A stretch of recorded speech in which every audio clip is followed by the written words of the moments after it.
नमस्कार विद्यार्थी मित्रांनो, मी प्राध्यापक गजानन पाटील एकलव्य स्पर्धा परीक्षा अभियानामध्ये मी तुमचं खूप खूप स्वागत करतो. मित्रांनो, राज्यघटना हा जो विषय आपण डिस्कस करत आहोत, तर ह्या विषयाचा आपला पहिला जो चॅप्टर आहे घटना निर्मिती, हा चॅप्टर आपण डिस्कस केलेला आहे. दुसरा जो चॅप्टर आहे आपला, तो चॅप्टर म्हणजे सरनामा, प्रस्तावना. प्रस्तावना म्हणजे काय?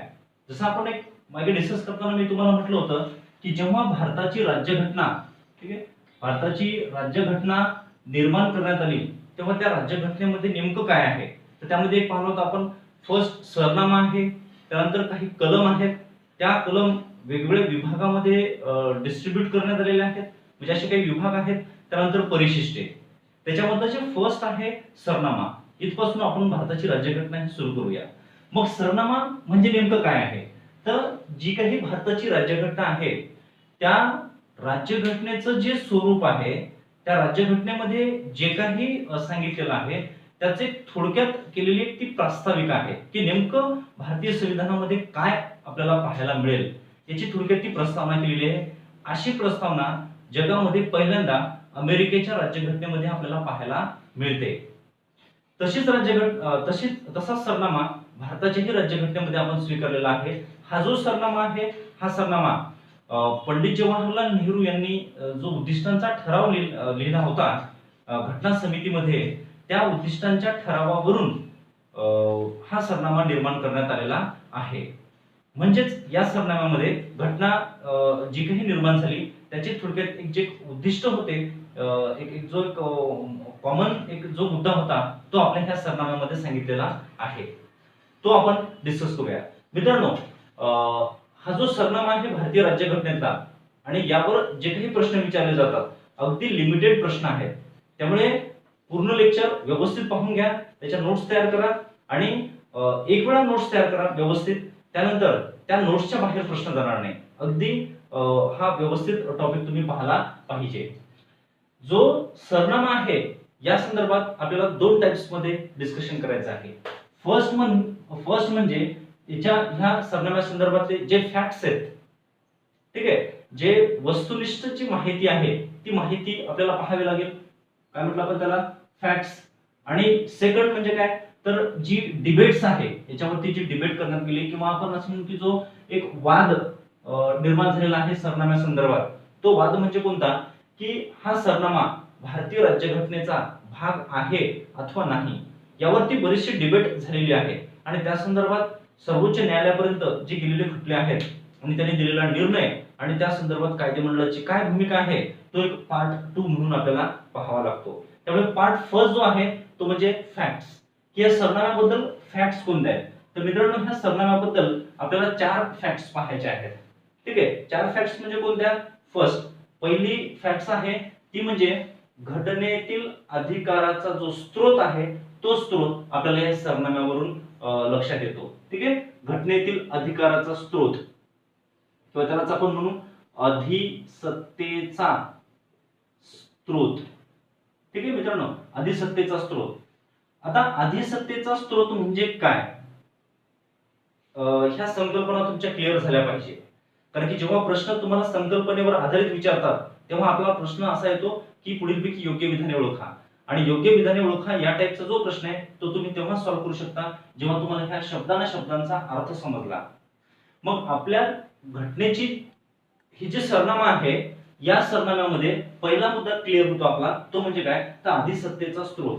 मग अधिसत्तेचा स्रोत म्हणजे नेमकं काय, अधिसत्ता कशाला म्हणतात? तर मित्रांनो, याच्यामध्ये पहा, सत्ता. ठीक आहे, सत्ता हा मुद्दा खूप महत्त्वाचा आहे, की भारताच्या राज्यघटनेमध्ये एक सत्ता प्रस्थापित केलेली आहे त्या राज्यघटनेतून. जसे की लक्षात घ्या, कायदेमंडळ. आपल्याला भारतीय संविधानामध्ये सांगितलेलं आहे की भारतासाठी कायदेमंडळ असेल, तसंच घटक राज्यांसाठी सुद्धा एक सेपरेट कायदेमंडळ असेल. आणि मग त्या कायदेमंडळाला एक सत्ता दिलेली आहे. कोणती सत्ता? तर कायदे करण्याची सत्ता. तसंच राज्यघटनेमध्ये आपल्याला कार्यकारी मंडळ सांगितलेलं आहे ना. भारतीय संविधानामध्ये कलम 74, 75 ज्या काही कलम आहेत, त्याच्यामध्ये कार्यकारी मंडळ आहे, मंत्रिमंडळ आहे. त्या मंत्रिमंडळाला सत्ता दिलेली आहे की कायदेमंडळ जे कायदे करेल, त्या कायद्याची अंमलबजावणी करणे, तसेच वेगवेगळे जे काही निर्णय घेतले जातात, ते निर्णय घेणं हे मंत्रिमंडळाचं काम आहे. आणि ती निर्णय घेण्याचे जे अधिकार आहेत, ती जी सत्ता आहे, ती सत्ता मंत्रिमंडळाला प्राप्त होते राज्यघटनेतून. ठीक आहे, न्यायमंडळ आहे, न्यायमंडळाला सुद्धा न्याय देण्याची जी सत्ता प्राप्त झालेली आहे, जो अधिकार प्राप्त झालेला आहे, तो अधिकार प्राप्त होतो भारतीय राज्यघटनेतून. मग ती जी सत्ता आहे ती सत्ता कुणी दिली? न्यायव्यवस्थेला ती सत्ता कुणी दिली? कायदेमंडळाला ती सत्ता कुणी दिली? तर ती सत्ता ज्याने दिली, ती सत्ता ज्याच्याकडून आली, तो जो स्रोत आहे, तो स्रोत आपल्याला ह्या सरनाम्यामध्ये सांगण्यात आलेला आहे. आणि तो स्रोत आहे भारतीय जनता. भारतीय जनता. कारण की सरनाम्याची सुरुवातच आहे आम्ही भारतीय लोक भारतासाठी एक सार्वभौम समाजवादी धर्मनिरपेक्ष लोकशाही गणराज्य घडविण्याचा आणि त्याच्या सर्व नागरिकांना असं तुम्ही ते कधी वाचलं असेलच. त्यामुळे आम्ही भारतीय लोक, म्हणून आम्ही भारतीय लोक हे त्या सत्तेचा स्रोत आहोत. आणि ती सत्ता राज्यघटनेच्या माध्यमातून आम्ही संसद, न्यायव्यवस्था, इतर ज्या काही संस्था आहेत की ज्या घटनेच्या माध्यमातून निर्माण झालेल्या आहेत, त्या सर्वांना ती सत्ता आम्ही देत आहोत. म्हणजेच भारतीय जनता हे त्या अधिसत्तेचा स्रोत आहेत. आणि त्या सत्तेला आम्ही भारतीय लोक मान्यता देतो. ठीक आहे ना मित्रांनो? अधिसत्ता ही तेव्हाच बनते जेव्हा लोकांची त्याला मान्यता असते. मान्यता प्लस सत्ता यापासून निर्माण होत असते अधिसत्ता. अधिसत्तेचा अर्थ हा असतो की जेव्हा एखाद्याला सत्ता प्राप्त होत असते आणि त्या सत्तेला लोकांची संमती असते, त्याला आपण अधिमान्यता असे म्हणतो. मान्यता किंवा त्याला अधिमान्यता. अधिमान्यता आणि सत्ता हे जेव्हा एकत्रित येतात तेव्हा त्याला म्हणतो आपण अधिसत्ता. ठीक आहे, ती झाली अधिसत्ता. आणि भारताच्या राज्यघटनेमध्ये फक्त सत्ता नाही तर ती अधिसत्ता आहे. कारण की आपण भारतीय जनता त्या सत्तेला अधिमान्यता देतो, म्हणून ती झाली अधिसत्ता. म्हणून ती झाली अधिसत्ता. मग ह्या अधिसत्तेचा स्रोत भारतीय जनता. काही देशामध्ये आपल्याला केवळ सत्ता पाहायला मिळते. जसे की दुसऱ्या महायुद्धादरम्यान आपण पाहिलं होतं की हिटलरकडे सत्ता होती, अधिसत्ता होती असं आपल्याला फारसं मानता येत नाही. कारण की लोकांची त्याला मान्यता आहे अथवा नाही हेही पाहावं लागते. आणि जर लोकांची मान्यता नसेल त्या सत्तेला तर ती फक्त सत्ता राहते आणि त्याला आपण हुकुमशाही असं म्हणतो. परंतु भारताच्या राज्यघटनेमध्ये जी सत्ता दिली आहे त्या सत्तेचा स्रोत कोण आहे? तर आम्ही भारतीय लोक म्हणजे भारतीय जनता हे आपल्याला सरनाम्यामध्ये स्पष्ट होते. याला म्हणून आपण पहिली फॅक्ट. दुसरी फॅक्ट काय आहे तर आपण याच्यामध्ये पाहू शकतो घटनेचे वैशिष्ट्ये. ठीक आहे, वैशिष्ट्ये म्हणजे भारताची राज्यघटना ही कोणत्या स्वरूपाचे किंवा त्याला आपण म्हणू घटनेचे स्वरूप. ठीक आहे, स्वरूप. वैशिष्ट्य म्हटलं तरी चालेल, स्वरूप म्हटलं तरी चालेल, है ना? किंवा भारताच्या राज्यघटनेचं स्वरूप कोणत्या प्रकारचं आहे हे या प्रस्तावनेमध्ये सांगितलेलं आहे. तर स्वरूप कोणत्या प्रकारचं आहे अगदी तुम्हाला सिक्वेन्स वाईज विचारलं जाते. संकल्पना तीही तुम्हाला समजून घ्यावी लागते. मग लक्षात घ्या, आपण जसं म्हटलं होतं की सरनाम्याची सुरुवातच काय केलेली आहे की आम्ही भारतीय लोक भारतासाठी एक सार्वभौम समाजवादी धर्मनिरपेक्ष लोकशाही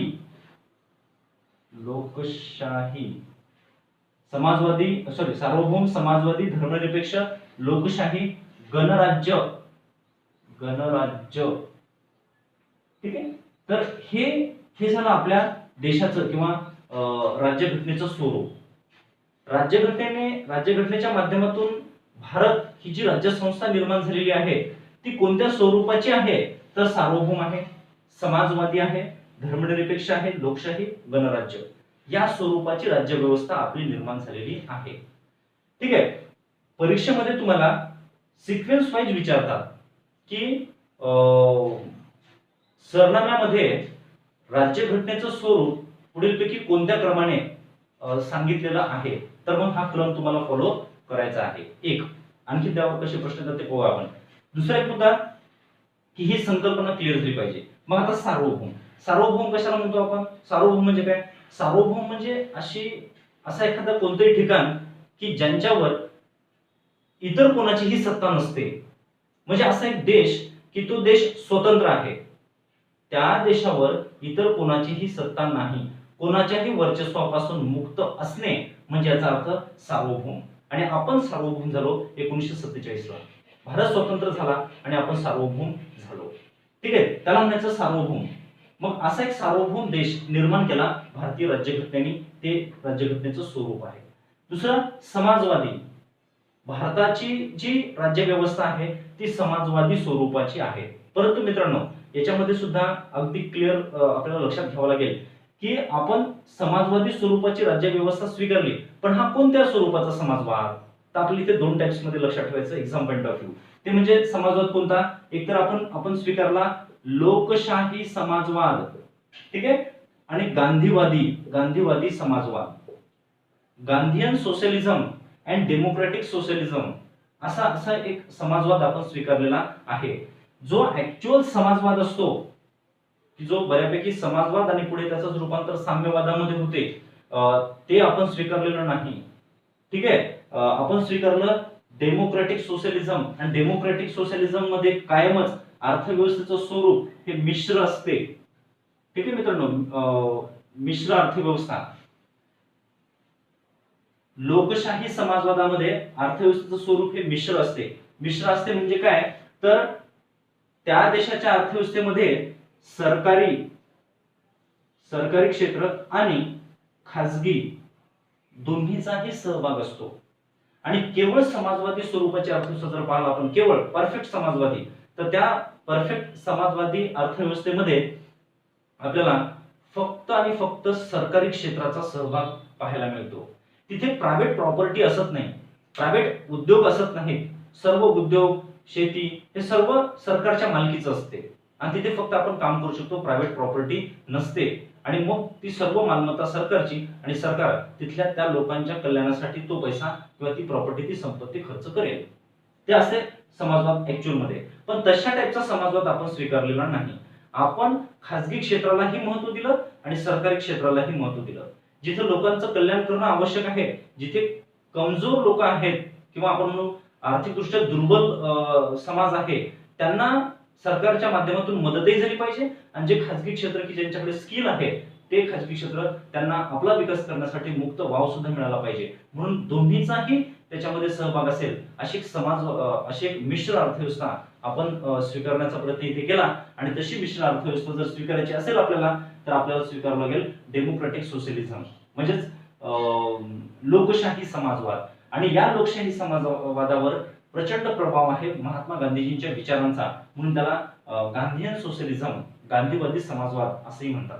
तर अशा टाईपचा समाजवाद आपण स्वीकारला आहे. पुढे पाहूया आपण धर्मनिरपेक्ष. धर्मनिरपेक्ष म्हणजे काय? तर राज्यसंस्था म्हणजे देश आणि धर्म यांच्यामध्ये काय रिलेशन असेल, आपण काय रिलेशन स्वीकारलं? तर आपण धर्मनिरपेक्षतेचं रिलेशन स्वीकारलं. कारण की धर्म आणि राज्यसंस्था यांच्यातला संबंध पाहता तीन टाईपच्या राज्यसंस्था असतात. एक तर आपण असं म्हणू शकतो धर्मनिरपेक्ष असते. सेकंड आपण असं म्हणू शकतो की त्याला थोडक्यात आपण असं म्हणू धर्मसत्ता. ठीक आहे, धर्मसत्ता. ठीक आहे, आणि निधर्मी. बरोबर आहे, म्हणजे एक धर्मनिरपेक्ष, एक धर्मसत्ता, तिसरं निधर्मी. बरोबर आहे. तर अशा टाईपच्या राज्यसंस्था असतात, म्हणजे देश असतात. जो देश धर्मनिरपेक्ष असतो त्या देशामध्ये सर्व धर्म हे समान असतात. म्हणजे सरकारचा कोणताही एक धर्म नसतो, किंवा थोडक्यात आपण असं सांगू, सरकारचा धर्म नसतो, तर सरकार सर्व धर्माला इक्वल ट्रीटमेंट देत असतो, समान वागणूक देत असतो. आणि जिथे धर्मसत्ता आहे तिथे मात्र सरकारचा एक धर्म असतो, त्या देशाचा एक धर्म असतो. जसं की आपण पाहू शकतो पाकिस्तान आहे, अफगाणिस्तान, इराण, इराक, बांगलादेश, हे जे देश आहेत की जस्ट आपण म्हणतो ना इस्लामिक स्टेट, त्या देशाच्या सरकारने त्या देशाचा एक धर्म स्वीकारलेला आहे. त्याला धार्मिक राष्ट्र, धार्मिक सत्ता असलेला धर्मसत्ता असं आपण म्हणू शकतो. ठीक आहे, परंतु भारताचा समावेश धर्मनिरपेक्ष, की सर्व धर्म या देशामध्ये राहतील आणि सरकारसाठी कोणताही एक धर्म महत्वाचा नसेल, तर सर्वच धर्म हे महत्वाचे असतील. सरकार कोणत्याच एका धर्माला प्रमोट करणार नाही, तर सर्वच धर्मांना मदत करेल. त्याला म्हणून आपण धर्मनिरपेक्ष. आणि निधर्मी याचा अर्थ असा की त्या देशामध्ये कोणत्याच धर्माला मान्यता दिली जात नाही, धार्मिक प्रथांना तिथे मान्यता नसते, त्याला म्हणू आपण निधर्मी. भारत हे निधर्मी राष्ट्र नाही, धर्मसत्ताही नाही, तर भारत हे धर्मनिरपेक्ष आहे. ठीक आहे, सर्व धर्म एकत्रित राहून सामोपचाराने हा एक देश निर्माण केलेला आहे. म्हणूनच मित्रांनो आपण असं म्हणत असतो की भारतात जी विविधतेत एकता आहे ती आपली स्ट्रेंथ आहे, तर ती डेफिनेटली आहे. म्हणजे आपल्या देशाचा आपल्याला अभिमान वाटावा अशी ही गोष्ट आहे धर्मनिरपेक्ष.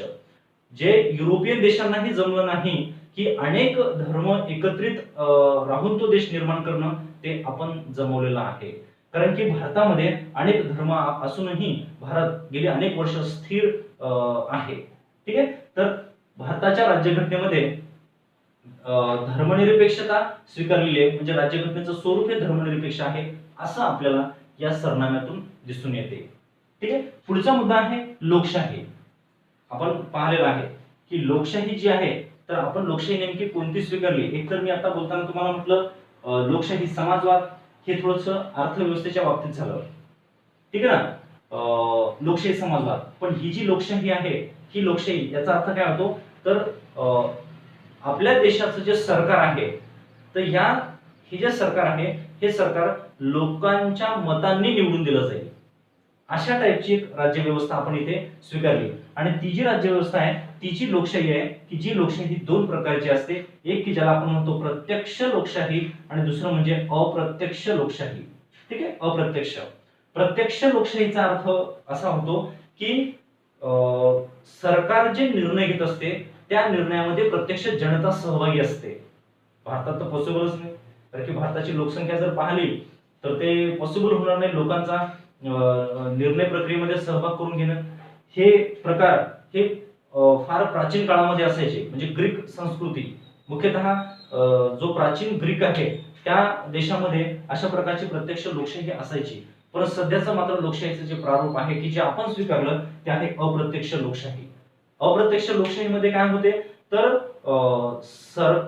सरकार लोकांच्या वतीने निर्णय घेत असते, लोकांच्या वतीने तिथे कायदे निर्माण करत असते. म्हणजे आपण जनता आपले प्रतिनिधी संसदेमध्ये निवडून देतो आणि ते आपल्या वतीने निर्णय घेत असतात, त्याला म्हणतो आपण अप्रत्यक्ष लोकशाही. पुढचं आहे गणराज्य. गणराज्य म्हणजे काय, तर गणराज्य, एखादा देश गणराज्य आहे अथवा नाही हे कशावरून निश्चित केलं जाते, तर त्या देशाचा जो प्रमुख असतो तो त्या पदावर कोणत्या पद्धतीने येतो यावरून ठरते की तो देश गणराज्य आहे अथवा नाही. जसे की लक्षात घ्या, एखाद्या देशामध्ये त्या देशाचा जो प्रमुख असतो तो प्रमुख घराणेशाहीने नियुक्त केला जातो, ज्याला आपण म्हणू किंवा राजघराणा. म्हणजे त्या देशामध्ये एक राजा किंवा राणी आणि एका विशिष्ट त्याच घरचा राजा किंवा राणी हा त्या देशाचा प्रमुख बनू शकतो. जसे की ब्रिटनमध्ये राजघराणा आहे आणि त्याच घराण्यातला व्यक्ती हा त्या देशाचा प्रमुख बनू शकतो, म्हणजे राजा बनू शकतो किंवा राणी जे काही असेल ते. जर तशा प्रकारचं जर एखादा देश असेल तर त्याला आपण राजेशाही असं म्हणतो किंवा राजसत्ताक. ठीक आहे ना, राजसत्ताक. क्लिअर, राजसत्ताक. परंतु भारत मात्र राजसत्ताक नाही, तर भारत हे प्रजासत्ताक आहे. म्हणजेच गणराज्य, प्रजासत्ताक आणि गणराज्य एकच. भारत राजसत्ताक नसून प्रजासत्ताक आहे. प्रजासत्ताक आहे म्हणजे याचा अर्थ काय, तर भारताचा जो प्रमुख आहे, राष्ट्रप्रमुख, राष्ट्रपती, तर ते राष्ट्रपती हे विशिष्ट एकाच घरातून त्या ठिकाणी नियुक्त केले जात नाहीत, तर ते लोकांमधून आणि लोकांकडून नियुक्त केले जातात. म्हणजे देशाच्या प्रत्येक नागरिकाला चान्स मिळू शकतो की तो राष्ट्रपती बनेल, जर तशी पात्रता आणि तशा प्रकारचं जर बहुमत प्राप्त होत असेल तर. म्हणजे थोडक्यात सांगायचं झालं तर काय, तर विशिष्ट एकाच घराण्याकडे राष्ट्रपती हे पद असेल असं आपण म्हणू शकत नाही. लोकांना त्या पदावर जाण्याची संधी आपल्याला भारतीय राज्यघटनेने दिलेली आहे. म्हणून मग आपण असं म्हणतो की गणराज्य है ना, भारतीय राज्यघटनेचं स्वरूप कसं आहे, तर गणराज्य असं स्वरूप आपल्याला सरनाम्यामध्ये पाहायला मिळते. तर मित्रांनो, सरनाम्याबद्दल आपल्याला 4 फॅक्ट्स पाहायचे होते. पहिला फॅक्ट काय होता, तर अधिसत्तेचा स्रोत. अधिसत्ता म्हणजे काय, तर घटनेच्या माध्यमातून जी सत्ता प्राप्त होते त्या सत्तेला लोकांची अधिमान्यता प्राप्त होऊन त्याला आपण अधिसत्ता असं म्हणतो. त्या अधिसत्तेचा स्रोत कोण, तर भारतीय जनता. सेकंड फॅक्ट की घटनेचे स्वरूप, राज्यघटनेचे स्वरूप कसे आहे, तर हे 4 प्रकारे आपण पाहिलं. त्याच्यानंतर तिसरी जी फॅक्ट आहे तर त्याच्यामध्ये आपण असं म्हणू की राज्यघटनेची जी उद्दिष्टे आहेत है ना, राज्यघटनेची उद्दिष्टे, ठीक आहे, राज्यघटनेची उद्दिष्टे सरनाम्यामध्ये भारताच्या राज्यघटनेची उद्दिष्ट सांगितलेली आहेत. जसं आपण एक मगाशी स्टेटमेंट म्हटलं होतं बघा, की आम्ही भारतीय लोक भारतासाठी एक सार्वभौम समाजवादी धर्मनिरपेक्ष लोकशाही गणराज्य घडविण्याचा आणि त्याच्या सर्व नागरिकांस सामाजिक आर्थिक व राजकीय न्याय, ठीक आहे, न्याय हे सगळं उद्दिष्ट, न्याय, स्वातंत्र्य, समता, न्याय, स्वातंत्र्य, समता आणि बंधुता ही चार उद्दिष्ट आपल्याला सरनाम्यामध्ये स्पष्ट केलेली आहेत. तर यामध्ये बघूया आपण न्याय, की न्याय म्हणजे काय बघा, एक्झाम पॉइंट ऑफ व्ह्यू याच्यामध्ये जे न्याय सांगितलेला आहे भारतीय राज्यघटनेमध्ये तो न्याय तीन प्रकारचा. फर्स्ट सामाजिक न्याय, त्यानंतर आर्थिक न्याय, नंतर राजकीय न्याय. तर मित्रांनो आपल्याला हे तीन स्वरूपाचे न्याय भारतीय राज्यघटनेत दिलेले आहेत किंवा भारतीय राज्यघटनेच्या माध्यमातून या तीन प्रकारचे न्याय त्याची अंमलबजावणी करायची हा आपला उद्देश आहे, हे सरनाम्यामध्ये स्पष्ट करण्यात आलेले आहे. मग आता सामाजिक न्याय म्हणजे काय, तर आपल्या ऐतिहासिक पार्श्वभूमीमध्ये आपल्या समाजात जो एक सामाजिक भेदभाव निर्माण करण्यात आलेला होता, तो भेदभाव म्हणजेच धर्म, वंश, ठीक आहे, धर्म, वंश, जात, लिंग यावर आधारित जो भेदभाव केला गेला, म्हणजे धर्मानुसार काही अधिकार प्राप्त व्हायचे, ठीक आहे, वंशानुसार, जातीनुसार, ठीक आहे, जे वर्गवारी आपल्या देशामध्ये करण्यात आलेली होती की ब्राह्मण, क्षत्रिय, वैश्य, शूद्र, ठीक आहे ना. तर अशी जे काही जाती व्यवस्थाची निर्माण केली होती, वर्ण व्यवस्था निर्माण केली होती, त्या वर्ण व्यवस्थेनुसार जे अधिकार दिले जायचे, म्हणजे काही जाती समूहांना अगदी धार्मिक पुस्तकं वाचण्याची सुद्धा मुभा नसायची, काही गावांमधून जाण्याची सुद्धा त्यांना मुभा नसायची, काही व्यवसाय करण्याची त्यांना मुभा नसायची. म्हणजे हा जो भेदभाव निर्माण केला गेला होता आपल्या समाजामध्ये, तो भेदभाव नष्ट करण्यासाठी एक सामाजिक न्याय देण्याचा प्रयत्न भारतीय राज्यघटनेतून केला जाणार आहे, ते आपलं उद्दिष्ट आहे. त्यानंतर आर्थिक न्यायाचा अर्थ असा होतो की कोणत्याही व्यक्तीवर कोणताही व्यवसाय करण्याची सक्ती इथे केली जाणार नाही, तर प्रत्येकच व्यक्तीला त्याच्या जीवन जगण्यासाठी जी उपयुक्त त्याला साधनं लागतील ती राज्य म्हणजे सरकारच्या माध्यमातून ती संसाधनं उपलब्ध करून दिली जाईल. या संदर्भात जे उद्दिष्ट आहे त्याला आपण म्हणतो आर्थिक न्याय. त्यानंतर राजकीय न्यायाचा अर्थ असा होतो की समाजातील प्रत्येक व्यक्तीला राजकीय दृष्ट्या हक्क प्राप्त होतील. जसं की आज प्रत्येक व्यक्ती निवडणुकीमध्ये मतदान करू शकतो, तो राजकीय हक्क आहे, राजकीय न्याय आहे. निवडणुकीमध्ये उमेदवार म्हणून उभा राहू शकतो. काही वर्षापूर्वी आपल्या देशामध्ये असं फारसं होत नसायचं, काहीच लोकांना मतदानाचा अधिकार असायचा आणि काहीच लोक हे त्या निवडणुकीमध्ये उमेदवार म्हणून उभे राहू शकत होते. तर अशा स्वरूपाचा किंवा प्रशासकीय अधिकारी पदावर आज कोणत्याही व्यक्तीला नियुक्त होण्याचा अधिकार प्राप्त झालेला आहे, त्याला म्हणतो आपण राजकीय न्याय. आणि असं राजकीय न्यायाने युक्त समाज निर्माण करायचा हे उद्दिष्ट आहे भारताच्या राज्यघटनेचं आणि ते सरनाम्यामध्ये सांगितलेलं आहे. त्यानंतर पाहू आपण स्वातंत्र्य हे कोणत्या स्वरूपाचं असेल. तर मित्रांनो स्वातंत्र्य हे असेल आपल्याला विचार अभिव्यक्ती, ठीक आहे, विचार अभिव्यक्ती, विश्वास, श्रद्धा आणि उपासना, ठीक आहे. म्हणजे सामाजिक, आर्थिक, राजकीय न्याय आणि विचार अभिव्यक्ती, विश्वास, श्रद्धा आणि उपासना यांचं स्वातंत्र्य, ठीक आहे. तर अशा टाइप मध्ये आपल्याला काही स्वातंत्र्य देण्यात आलेले आहेत. म्हणजे विचार स्वातंत्र्य, अभिव्यक्ती स्वातंत्र्य. आपल्याला जो विचार करायचा आहे किंवा आपण आपल्या मनाने कोणत्याही स्वरूपाचा विचार करू शकतो, तो विचार अभिव्यक्त करू शकतो. आपल्याला ज्या धर्मावर वाटेल त्या धर्मावर आपण विश्वास ठेवू शकतो, त्या धर्माची आपण त्या धर्मावर श्रद्धा ठेवू शकतो, त्या धर्माची आपण उपासना करू शकतो.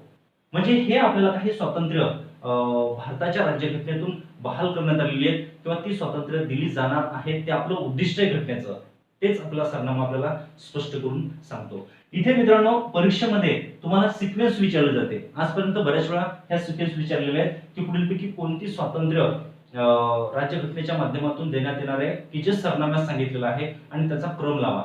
तर अशा क्रमानेच तुम्हाला हे पाठ करायचं आहे. ठीक आहे. पुढे आहे समता. आता समतेसंदर्भात फार इथे बोलण्याची गरज पडणार नाही, कारण की इथे ऑलरेडी हे त्याच स्वरूपाचं आपल्याला इथे दिसत आहे समता. पण तरी सुद्धा घटनात्मक दृष्ट्या सरनाम्यामध्ये कोणत्या स्वरूपाची समता सांगितली, तर याच्यामध्ये दोन स्वरूपाची समता सांगितली. एक दर्जा व संधी. दर्जा व संधीची समानता असेल, है ना. दर्जा म्हटलं म्हणजे पुन्हा एकदा काय, तर अशा प्रकारे भेदभाव केला जाणार नाही. कोणालाही उच्च नीच असं मानलं जाणार नाही, कोणालाही अस्पृश्य मानलं जाणार नाही. आपल्या घटनेमध्ये मूलभूत हक्कात कलम 17 मध्ये सांगितलेलं आहे अस्पृश्यतेचं निर्मूलन. मग ते अस्पृश्यतेचं निर्मूलन म्हणजे काय थोडक्यात, किंवा पदव्यांची समाप्ती कलम 18. कोणालाही राय बहादूर, राव, पाटील अशा काही पदव्या दिल्या जाणार नाहीत. देशमुखी, है ना, अशा पदव्या समाप्त करण्यात आल्या. त्याला म्हणू आपण की दर्जा, है ना. कोणत्याही व्यक्तीला उच्च नीच असं मानलं जाणार नाही. प्रत्येकाचा दर्जा हा इक्वल असेल, समान असेल, म्हणून त्याला म्हणू आपण की दर्जा व संधीची समानता. संधी म्हटलं म्हणजे पुन्हा एकदा आपण याबद्दल बोललेलो जाऊ की राजकीय अधिकार, राजकीय हक्क. प्रत्येकाला आज संधी आहे की तो प्रशासनामध्ये जाऊ शकतो, राजकारणात जाऊ शकतो, सत्ता प्राप्त करू शकतो. ठीक आहे. तर म्हणून आपण संधीची समानता. त्यानंतर बंधुता. बंधुता कोणत्या स्वरूपाची, तर मित्रांनो लक्षात घ्या, एक व्यक्ती प्रतिष्ठा. ठीक आहे.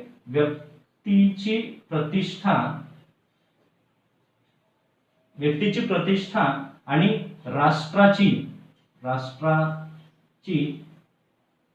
एकता व एकात्मता. दोन्हीचाही अर्थ सेम होतो, एकता आणि एकात्मता. म्हणजे भारताच्या राज्यघटनेचं हे उद्दिष्ट आहे की आपल्याला देशामध्ये बंधुता निर्माण करायची. बंधुता ही कोणत्या स्वरूपाची असेल, तर व्यक्तीची प्रतिष्ठा निर्माण करणारी. थोडक्यात बंधुता म्हणजे काय, तर एकमेकांबद्दल असलेला एक जिव्हाळा.